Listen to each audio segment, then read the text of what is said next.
کہ کیا معنی ہے اس کے. یہ آگے بات کہنا چاہتا ہوں کہ علی کا مرتبہ مقام کتنا بلند ہے تو دنیا سمجھے کہ یہ حق ہیں. اب قرآن کہتا ہے لو اتبع الحق علی اہوائہم، اگر حق جو ہے ان لوگوں کی دنیا کے ان کی خواہشات کی پیروی کر لے، لا فسادت السماوات والارض، تو تمام آسمان اور زمین ٹوٹ کے بکھر جائیں. معلوم ہوا حق کسی غیر کی ذرہ برابر بیعت نہیں کر سکتا. اب قیامت تک نہ سوچنا کہ علی نے کسی کی بیعت کر لی ہوگی. پیغمبر نے کعبے میں بتا دیا یہ حق ہیں، اللہ نے قرآن میں بتا دیا حق کسی دنیا کے لوگ میں سے کسی کی پیروی نہیں کر سکتا. اور بیعت کے معنی ہے پیروی کرنے کے. شاید یہی وجہ ہے کہ میرے حسین نے کہا کہ مجھ جیسا تجھ جیسے کی بیعت نہیں کر سکتا. ایک صلوات پڑھیں محمد علیہ وسلم. یہ ہے کہ دنیا جان لے کہ علی نے کسی کی بیعت نہیں کی. یہ میں نے دلیل دیا ہے اور دیکھ لیں آپ، ہے بھی یہی. اگر بیعت کر لیں تو پیروی کرنی پڑے گی. کیا بھول گئے کہ جب تیسرا دور آیا اور آپ کو خلافت ملنے لگی تو کہا گیا کہ آپ جو ہے وہ پہلی خلافت اور دوسری خلافت کی سیرت پر، قرآن اور رسول کی سیرت کے علاوہ ان دونوں پر بھی آپ جو ہے عمل کریں گے. آج بھی شرح ابن ابی الحدید میں لکھا ہوا ہے، جس کا دل چاہے دیکھ لے جا کر کے، اہل سنت کے عظیم عالم ہے کہ مولا کائنات نے فرمایا کہ اگر یہ دونوں سیرتیں کتاب و سنت کے مطابق ہیں تو پھر کسی کو حق ہی نہیں ہے کہ وہ مجھ سے ان سیرتوں پہ چلنے کا مطالبہ کرے. کیوں؟ اس لیے کہ یہ دونوں کتاب و سنت کے مطابق ہیں تو حق نہیں پوچھنے کا، اور اگر نہیں ہے تو بھی حق نہیں ہے کہنے کا. اس لیے کہ کتاب اور سنت پیغمبر پر عمل ہوگا. آج کس زبان سے کہتے اگر بیعت کیے رہتے تو کہتے دنیا والے کھڑے ہو کے جب حکومت دے رہے تھے کہ کل تو تم نے بیعت کر لی تھی، آج کیوں نہیں اعتراف کر رہے ہو؟ صلوات پڑھیں محمد و آل محمد. بس یہ مقام علی ابن ابی طالب ہے جس کی وجہ سے آپ نے خطبہ دیا تھا، جو ابھی بتایا. ممبر پر گئے تو خطبہ آپ نے فرمایا تھا الحمدللہ الذی الان رجع الحق الى اہلہ. اور جب آپ نے فرمایا کہ ساری تعریف اس خدا کی اور پھر بات تفصیلی ہے جو ہے حمد و درود کے بعد یہ حق آج لوٹ گیا، تو وہاں پر عجیب و غریب سید رضی اعلی اللہ مقامہ نے نہج البلاغہ میں امیر المومنین کی زبانی سنیے، میری زبانی نہیں، کہ مقام آل محمد کیا ہے، عظمت آل محمد کیا ہے. اب عظمت و مقام آل محمد یہ ہے کہ کائنات میں کوئی نہیں ہے جو ان کے مقابل ہو، کوئی نہیں ہے جو ان کے مماثل ہو، کوئی نہیں ہے جو ان کے برابر ہو. نہج البلاغہ میں ارشاد فرماتے ہیں لا یقاسو بمحمد لا یقاسو بآل محمد، کوئی آل محمد کے مقابلے میں قیاس نہیں کیا جا سکتا ہے. من هذه الامت احدن، کوئی بھی شک، احدن کوئی بھی شک، لا یقاسو قیاس نہیں کیا جا سکتا بآل محمد صلی اللہ علیہ وسلم، ان کے برابر کوئی سمجھا نہیں جا سکتا. آل محمد کے برابر، توجہ کرو، جب آل محمد کے برابر نہیں ہو سکتا کوئی تو محمد کے برابر کیسے ہو جائے گا؟ تو پھر کیا کہہ رہے ہو کہ محمد بڑے بھائی ہیں؟ صلوات پڑھیں محمد و آل محمد. کوئی نہیں ہو سکتا ہے. اور پھر اس کے بعد آپ نے فرمایا ولا یسوی، اور بہم، ان سے کسی کا مساوات اور برابری کا درجہ نہیں دیا جا سکتا. من جرت نعمتہم علیہ ابدا، مولا فرما رہے ہیں کہ کوئی بھی شخص کائنات کا ایسا نہیں ہے کہ جس کے اوپر ان آل محمد کی نعمت کا فیضان جاری ہے، اس کا ان سے مقایسہ ہو سکے اور ان کی برابری دی جائے اسے. کیوں؟ اس لیے کہ نعمت کائنات ان کے واسطے سے. ارے بھائی ان کے واسطے سے نہیں ہوگا تو پھر کس کے واسطے سے ہوگا؟ جس کو کہا گیا ہے، بتایا گیا ہے کہ الیوم اکملت لکم دینکم واتممت علیکم نعمتی، یعنی ساری نعمتیں تو ان پر تمام ہو گئیں. اور نعمتوں کا نام آپ تئی جانتے ہیں، رزق ہے، حیات ہے، اور یہی دنیا ہے جو آپ تئی جانتے ہیں. تو تئی صحیح اتنا تو مان ہی لو کہ یہ ساری چیزیں ان کے اوپر جو ہیں وہ تمام ہو گئیں. تو ان کے ہاتھ میں رزق بھی ہے، ان کے ہاتھ میں خلق بھی ہے، ان کے ہاتھ میں تربیت بھی ہے، ان کے ہاتھ میں ساری نعمتیں کائنات ہیں، اور انہی کے واسطے سے تمام کائنات پر یہ نعمت جاری ہے. تو ساری کائنات کی کوئی فرد جو ہے ان کے مساوی نہیں ہو سکتا. کیوں؟ اس لیے کہ نعمت کا واسطہ جو ہے وہ بلند تر ہے جو نعمت پا رہا ہے اس سے. ایک صلوات پڑھیں محمد و آل محمد. اور پھر آپ نے فرمایا کہ کیوں مساوی نہیں ہو سکتے؟ اور دلیل دیا کہ ہم اساس الدین، اس لیے کہ یہ آل محمد دین کی بنیاد ہے۔ ہم اساس الدین، توجہ رکھیں، ہم اساس الدین و عماد الیقین، یعنی یہ دین کی بنیاد ہیں اور یقین کے ستون ہیں۔ یہ ایسی ذاتیں ہیں کہ ان کا کوئی مقابلہ نہیں ہے، اور یہ وہ لوگ ہیں کہ بہم یفی الغالی الیہم، یہ بھی ہے کہ ان کی طرف جو ہے وہ جو آگے نکل جا چکے ہیں وہ پلٹیں گے اور رجوع ہوں گے، اور یلحق بہم، انہی سے ملحق ہوں گے، جو لوگ آگے نکل چکے ہیں وہ رجوع ہوں گے، پلٹیں گے، لیکن جو لوگ پیچھے رہ گئے ہیں تالی، وہ جو ہیں ان سے ملیں گے، انہی سے ملحق ہوں گے۔ اس کے بعد کہتا ہے کہ لہم خصائص حق الولایہ، نہج البلاغہ میں امیر المومنین یہ فرما رہے ہیں کہ صرف آل محمد سے ان کی ملکیت ہے، تمام حق ولایت کی خصوصیت ان کی ملکیت ہے، جتنی ولایت کا حق پہنچتا ہے وہ ساری خصوصیتیں، ساری صفتیں ان کے پاس پائی جاتی، ان کی ملکیت ہیں۔ اب آپ کے سمجھ میں آ جانا چاہیے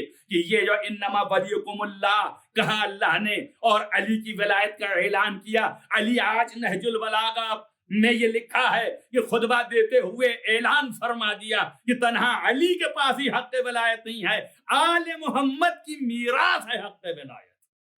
سمجھ میں آیا؟ یہ ہے حق ولایت کے مالک۔ اور اس کے بعد پھر آپ نے فرمایا کہ ان کی عظمتیں وفیہم الوصیۃ والوراثت، انہی آل محمد کے درمیان پیغمبر کی طرف سے وصیت موجود ہے کہ یہی یہ کہ دیگر جانشین ہوں گے، اور انہی کے پاس وراثت نبوت آج بھی موجود ہے۔ جو مولا اعلان فرما رہے ہیں کہ عظمت آل محمد کیا ہے، تو یہ تو باپ نے بتا دیا کہ عظمت آل محمد کیا ہے، جو مربی کائنات ہیں، لیکن ان سب سے اعلیٰ مربی جو ان کے بھی مربی ہیں، ان کا نام محمد مصطفیٰ ہے۔ یہ مسجد کوفہ میں کھڑے ہو کے بیٹا امیر المومنین علی ابن ابی طالب، ابو طالب کا بیٹا بیان کر رہا ہے مقام آل محمد، اور محمد کا مقام سننا ہے تو باپ ابو طالب سے سنو۔ جب خطبہ دے رہے ہیں حضرت خدیجہ کا بیان، خطبہ دے رہے ہیں تو آپ بیان فرمایا الحمدللہ الذی، ساری تعریف اس خدا کے لیے ہے کہ جس نے ہم کو پیدا کیا ہے، خلق کیا ہے، اور ہم کو قرار دیا جعلنا من ذریت ابراہیم و ذرع اسماعیل، جس نے ابراہیم کی ذریت سے ہمیں قرار دیا ہے اور اسماعیل کی ذریت سے ہم کو بنایا، ان کے ہی تخم سے ہم کو پیدا کیا ہے، اور جس نے ہم کو ایسا بنایا ہے وجعلنا، اور اسی نے ہمیں قرار دیا ہے حضانۃ بیتہ، اپنے گھر کا متولی بنایا ہوا ہے، وسواس حرمہ، اور اپنے حرم کا سیاست مدار قرار دیا ہے۔ یہ ابو طالب کے خطبے ہیں، ملاحظہ فرمائیے۔ اور اس کے بعد پھر فرماتے ہیں لا یوزن، کوئی جو ہے وزن نہیں کیا جا سکتا۔ اس سے پہلے کی جو عبارت ہے وہ ملاحظہ فرمائیں، آپ نے فرمایا انا ھذا، یہ ابن اخی، یہ میرے بھائی کا بیٹا محمد ابن عبداللہ ابن عبد المطلب، لا یوزن، وزن نہیں کیا جا سکتا بہی الا رجح بہی شرفا و نبلا و فضلا و عقلا، کائنات کی کوئی فرد جو ہے، کوئی مرد جو ہے اس کے مقابلے میں وزن نہیں کیا جا سکتا ہے، مگر اگر وزن کیا جائے گا تو اس کا پلہ بھاری ہوگا۔ اس میں شرف میں کوئی اس کا مقابل نہیں ہے، نبل یعنی حسب میں اور نسب میں کوئی اس کا مقابل نہیں ہے، اور اس کے بعد فضل میں اس کی فضیلتیں اتنی ہیں کہ کائنات میں کوئی فضیلت لے کے آیا نہیں ہے، وعقلاً، اور عقل میں کل عقل یہ ہے۔ صلوات پڑھیں محمد و آل محمد۔ آج دنیا پوچھ رہی ہے اور دنیا کہہ رہی ہے دشمن تو اپنی ہی راگ گائے گا کہ نہیں تو کلمہ نہیں پڑھا تھا۔ بابا کلمہ وہ پڑھتا ہے جو نہ پڑھے ہو، اب اس سے بڑا کلمہ کیا ہوگا؟ ابھی قرآن نازل نہیں ہوا کہ قرآن کے لفظ آئے کہ سورہ حمد آئے الحمدللہ رب العالمین ہوئے، لیکن ابو طالب نے نزول قرآن سے پہلے کہا کہ الحمدللہ الذی جعلنا، ساری تعریف الحمد کی لفظ ابو طالب کی زبان پر قرآن کے نزول سے پہلے ہی آ گئی۔ اور اس کے بعد پھر آپ نے جب کہا الحمدللہ الذی جعلنا من زرع ابراہیم من ذریت ابراہیم و زرع اسماعیل، تو جب آپ نے یہ تعریف کی تھی، اسی کا نام ہے اشہد ان لا الہ الا اللہ. اور جب آپ نے یہ فرمایا کہ ان ھذا ابن اخی، یعنی محمد ابن عبداللہ لا یوزنو، کسی سے بھی وزن نہیں کیا جا سکتا ہے، تو یہ ہے اشہد ان محمد رسول اللہ. اور اس کے بعد اعلان نبوت بھی فرما دیا. آپ نے کہا واللہ ان ھذا لہو نبع عظیم، خدا کی قسم اس کے لیے بہت بڑی خبر ہے، وہ خطر جسیم، اور اس کا مقام بہت بلند ہے. تو گویا بتا ہی رہے ہیں کہ میں تنہا یہ سمجھ لینا کہ ایمان لے آیا ہوں ان کی نبوت پر، بلکہ ان کی نبوت کی بشارت بھی دے رہا ہوں. صلوات پر محمد و آل محمد. یہ ہے مقام محمد کا، وہ ہے مقام آل محمد کا. کیا عظمتیں ہیں. اللہ نے اسی کو سمیٹ کے کہہ دیا کہ اب تمہاری ایک ایک عظمت و صفت کہاں تک بیان کروں گا کہ تم صاحب اقتدار ہو، تم صاحب علم ہو، تم صاحب فضیلت ہو، تم صاحب مقام ہو. بلکہ میں ایک لفظ میں کہتا ہوں کہ جو ولایت میرے پاس ہے وہی ولایت کے تم مالک ہو. صلوات پر محمد و آل محمد. بس عزیزان گرامی، بات کو یہیں پہ تمام کرتا ہوں اور اس گفتگو کو آگے بڑھاتا ہوں کہ یہ مقام، یہ بلندی ایسی ہے کہ یہ شرف ابو طالب کو حاصل ہے کہ آپ نے، دنیا لکھ رہی ہے کہ تربیت فرمائی ہے. تربیت کے معنی یہاں پر یہ نہیں ہے، تربیت تو خدا نے کر دی محمد والے محمد. تربیت میں کئی چیزیں آتی ہیں. کسی چیز کی حفاظت بھی تربیت کہلاتی ہے. مالک و مربی کہتے ہی اس لیے ہیں کہ چونکہ وہ درخت کی تربیت کرتا ہے. یہاں یہ نہیں کرتا ہے کہ وہ درخت کو کھینچ کے بڑا کرتا ہے، یہ اللہ کا کام ہے. اللہ درخت کو بلند کرتا ہے، مالی خش و خاشاک ہٹاتا ہے. اس کی وجہ سے درخت جو ہے، جو موانع ہیں اس کی بلندی پہ جانے کے، ان کو دور کرتا ہے، تو درخت بلند ہوتا جاتا ہے فیض الہی سے. ویسے ہی نبوت کی تربیت فرمائی ابو طالب نے. یعنی ابو طالب نے جو موانع عظمت نبوت تھے اور نبوت کی بلندی کے جو موانع تھے، جو رکاوٹیں تھیں، ان پر ابو طالب سپر کی طرح چھا گئے اور نبی محفوظ ہو گئے. یہاں تک کہ سوئیں ایک جگہ پر تو وہاں سے ہٹا کے اپنے بیٹے کو لٹا دیں، محمد کو بچا لیں. اب آپ دیکھیے، یہی سیرت تھی، یہی عادت تھی. اسی لیے جب علی شب ہجرت کہہ دیا پیغمبر نے، تو کہا پہلے ہی سے باپ سلاتا تھا، آج بھی لیٹ کے سو جاؤں گا. صلوات محمد والے محمد. لہذا اس طریقے سے نبی کی حفاظت فرمائی. اور یہ وہ خاندان ہے جو حفاظت میں اتنا وسیع ہے کہ یہ سیرت علی کو ملی، اور یہ سیرت حسین کو ملی، اور یہ سیرت علی کے بیٹے عباس کو ملی. آج آپ دنیا میں دیکھ لیں، عباس تنہا وارث ابو طالب بھی ہیں، وارث علی بھی ہیں. عزیزو، لکھا یہ جاتا ہے، حقیقت امر یہ ہے کہ جب مباہلہ ہوا نصارہ سے تو پنجتن کام آئے. جب پنجتن وہاں سے چلے تو سب نے سوچا اپنی جگہ پہ کہ جب کوئی مصیبت آئے اسلام پر تو ہم ہی سے یہ ختم ہوگا، تو ہمارا جانشین ہونا چاہیے. لہذا محمد کے جانشین حسین تھے، خوش ہو گئے. حسین منی وانا من الحسین. اب اس کے بعد فاطمہ کی جانشین زینب تھیں. ہاں، ثانیہ زہرا ہے. عزیزو، اب اس کے بعد علی کا جانشین کون ہوئے؟ تو علی کے جانشین کے لیے ضروری تھا تو علی فکر مند ہوئے. عقیل سے کہا ایسا گھر بتاؤ کہ جو شجاع ہو اور شجاعت میں یکتا ہو. عزیزو، حسن نے قاسم ابن حسن کو معین کر لیا، اور ظاہر ہے کہ حسین کی طرف سے شبیہ پیغمبر حضرت علی اکبر ہو گئے میدان کربلا میں. لیکن علی کی طرف سے کون ہو؟ تو علی کی طرف سے حضرت عباس ان کی خلقت ہوئی.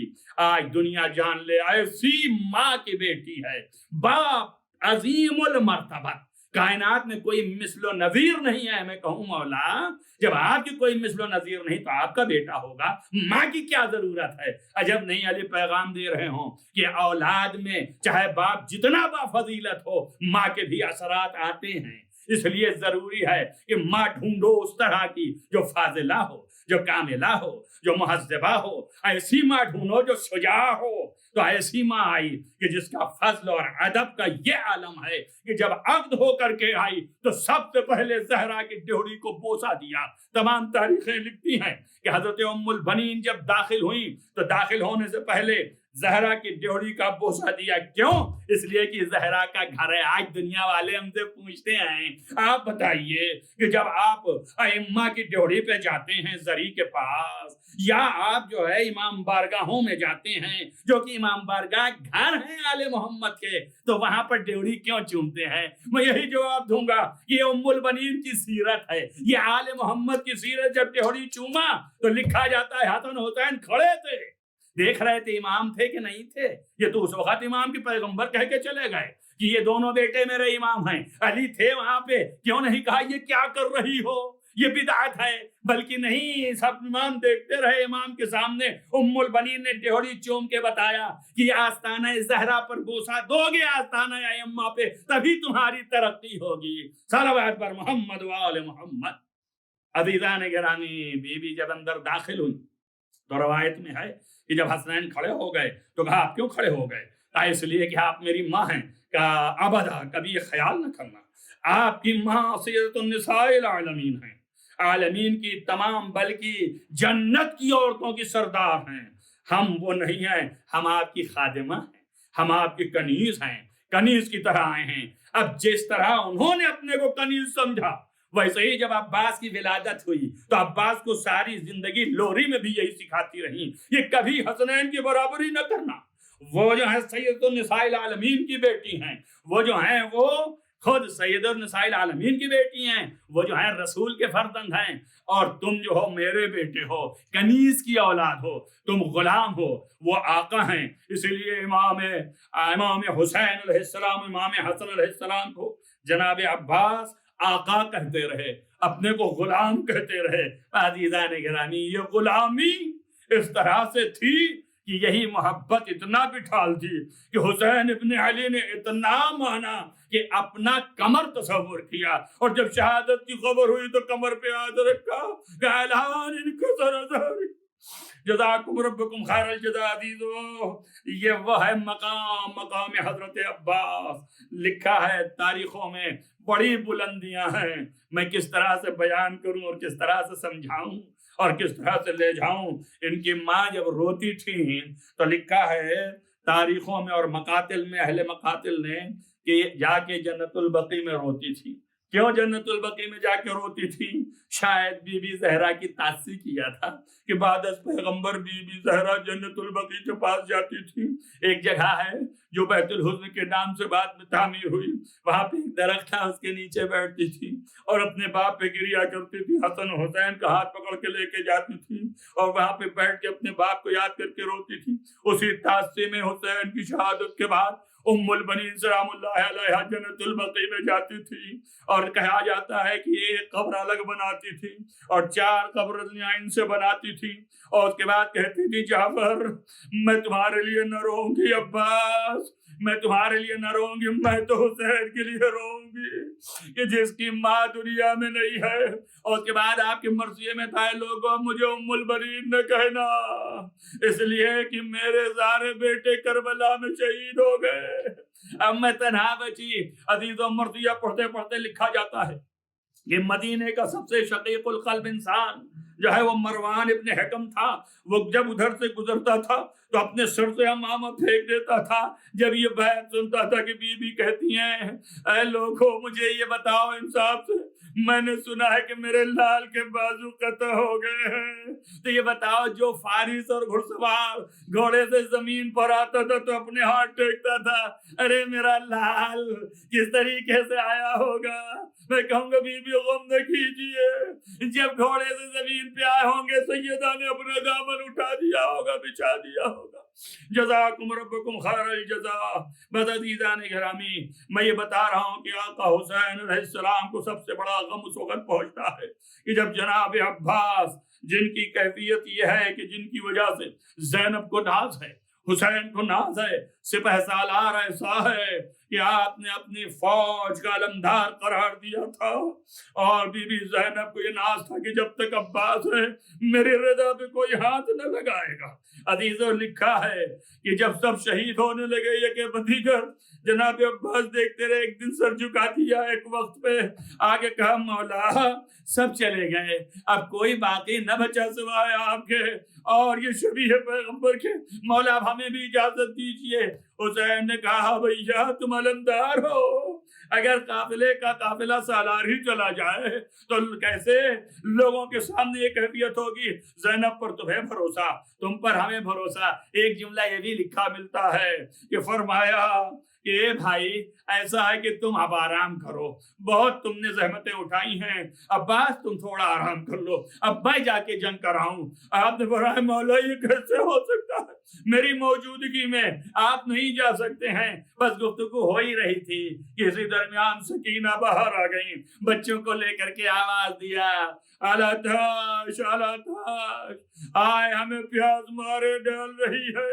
عزیزو لکھا ہے کہ جب اعلیٰ تش کی آواز بلند ہوئی اور سکینہ قریب آ گئی تو حسین نے کہا ہے میرے بھائی جاتے تو لیکن جنگ کی اجازت تو نہیں ہے، مگر سکینہ کے پانی کا انتظام کر دو۔ سکینہ نے اپنا مشک بڑھایا، عباس نے مشک کو لیا، علم میں لگایا اور لگا کے پکارتے ہوئے چلے یہ کون ہے جو روک سکتا ہے، دیکھ لو میں سکینہ کے پانی کے لیے جاتا ہوں۔ عزیزو آپ بڑی شان سے چلے، 4000 کی فوج، بعد نے لکھا ہے 10,000 کی فوج کائی کی طرف پھٹ گئی اور آپ پہنچ گئے میدان سے دھوتے ہوئے نہر فرات تک، اور جا کے گھوڑے کو پانی میں ڈال دیا، اور اس کے بعد ایک مرتبہ آپ نے گھوڑے کی طرف دیکھا عزیزوں، اور پھر اس کے بعد مشق کو آپ نے جیسے ہی پانی میں بھگویا تو وقت لگی سوکھی مشق، اس میں آپ کے ہاتھ کو نمی آ گئی، آپ نے چلو میں پانی لیا، خیمے کی طرف دیکھا اور پانی کو پھینک دیا۔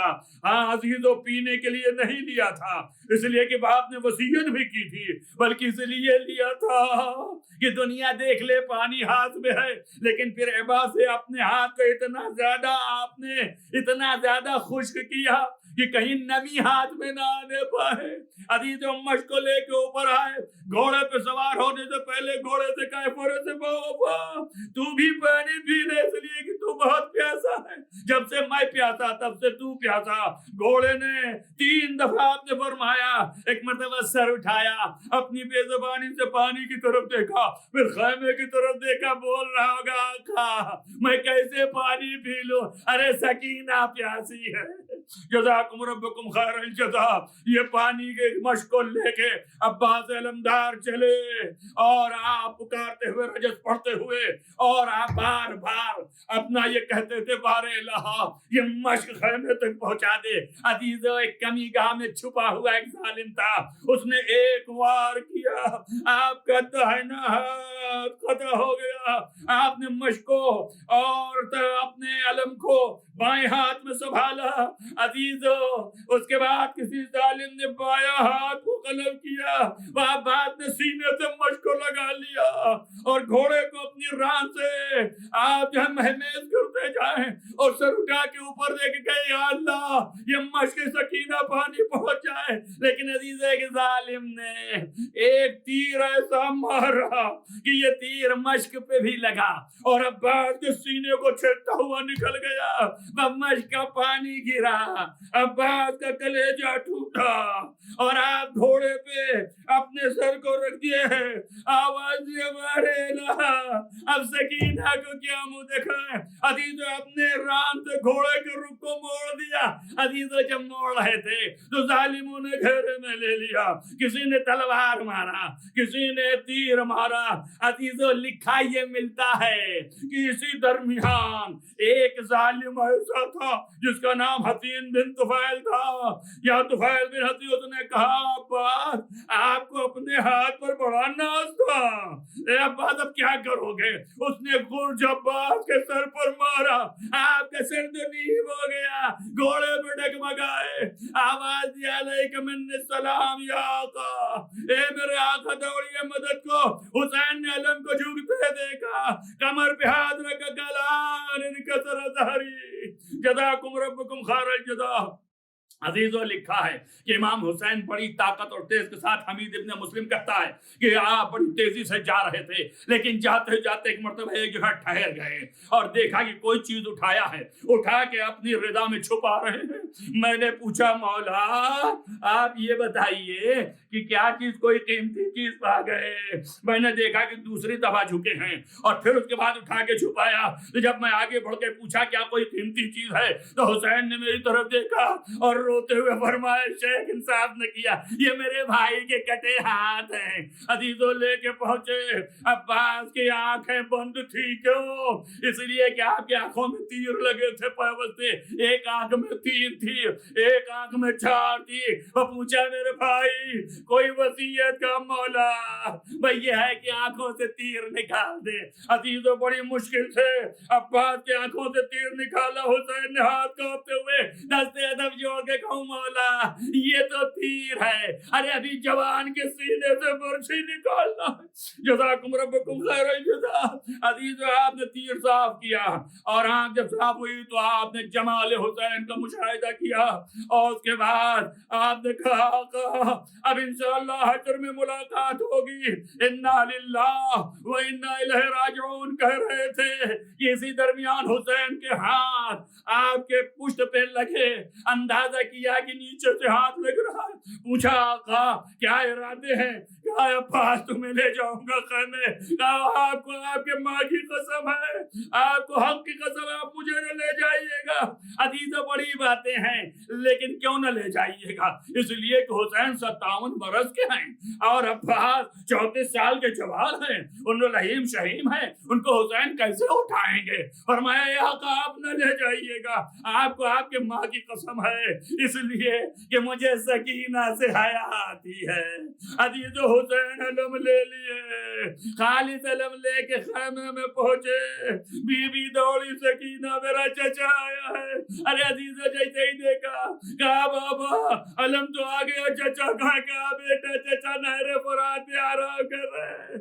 عزیز اگر عباس نہیں آئے تو کیا سکینہ نہ آئیں گی؟ ارے عزیزو آئیں گی، مگر کا جب خیمے میں آگ لگ جائے گی تو بھتیجی کے جب آگ لگے گی دامن میں تو پکارتی ہوئی آواز دیتی ہوئی جائے گی اے چچا، ارے دوڑو چچا آگ لگی ہے۔ شمر نے گوچوارے اتار لیے، ارے شمر نے تماچے مارے، اماں اور صبح اماں کے سر سے چادر چھنی، اے چچا عباس کی میت تڑپ گئی۔ ارے کوئی نہیں مصیبت میں کام آنے والا، اگر اللہ طاقت دے تو ابھی عباس اٹھ کھڑے سے عالم الذین ظلموا ان ينقلبوا منقلبون اللهم انی اسألک بحق فاطمة وعبیها وبالها وبنيها وسر المستودع فيها ان تصلي على محمد وآل محمد۔ بار اللہ تجھے واسطہ ہے محمد وآل محمد کے معبود، گناہان کبیرہ و صغیرہ عفو فرما، نیک اعمال کی توفیق عنایت فرما۔ بار اللہ جہاں جہاں بھی محبان آل محمد ان کو حفظ و امان میں رکھ، روضہ مقدس کی حفاظت فرما۔ معبود تجھے واسطہ ہے محمد و آل محمد کا اس عبادت کو قبول فرما، عزاداری کو قائم و دائم رکھ۔ بار الہ تجھے واسطہ ہے محمد و آل محمد کے تمام علماء اعلام کا سایہ ہمارے سروں پر محفوظ رکھ۔ بار الہ ہمارے مولا اور آقا امام زمان کو ظہور جلد افضل فرما، ان کے اصحاب و انصار میں شمار فرما۔ اللہم تقبل من الدعاء بحق محمد و آلہ الطاہرین ماتم حسین۔